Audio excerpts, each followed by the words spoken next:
আজি ঢকুৱাখানা পৌৰসভাৰ উদ্যোগত খুব এটা সুন্দৰ অনুষ্ঠান এটা আজি আৰম্ভ হৈছে। এইটো হ'ল যিসমূহ সামগ্ৰী বিশেষকৈ কাপোৰ কানি জোতা চেণ্ডেলকে আদি কৰি অব্যৱহৃত সামগ্ৰী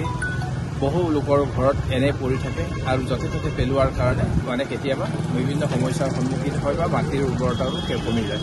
এইকাৰণে আজি ঢকুৱাখানা পৌৰসভাৰ উদ্যোগত এই আৰ চেণ্টাৰ নামেৰে এই অনুষ্ঠানটো উদ্বোধন কৰিছে। ইয়াৰ উদ্দেশ্যটো হ'ল ইয়াত ঢকুৱাখানাৰ প্ৰত্যেকগৰাকী ব্যক্তিয়ে যদি ইচ্ছা কৰে তেখেতলোকৰ অব্যৱহৃত সামগ্ৰীসমূহ ইয়াত দিব পাৰিব আৰু দিয়াৰ পিছত আৰু ইয়াত লৈ যদি কাৰোবাৰ যদি এনেধৰণৰ এই সামগ্ৰীসমূহৰ প্ৰয়োজনীয়তা থাকে তেখেতলোকে ইয়াৰ পৰা নিব পাৰিব। এইধৰণে এটা সুন্দৰ ব্যৱস্থাৰ মাধ্যমেদি এই অনুষ্ঠানটো আজি শুভাৰম্ভ হৈছে আৰু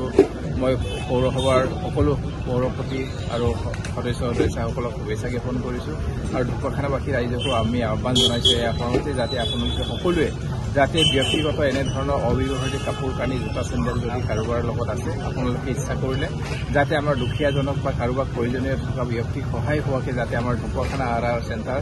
আমাৰ এই চেণ্টাৰটো যাতে দি ৰাইজক উপকৃত কৰিব বুলি আমি আশা ৰাখিছোঁ।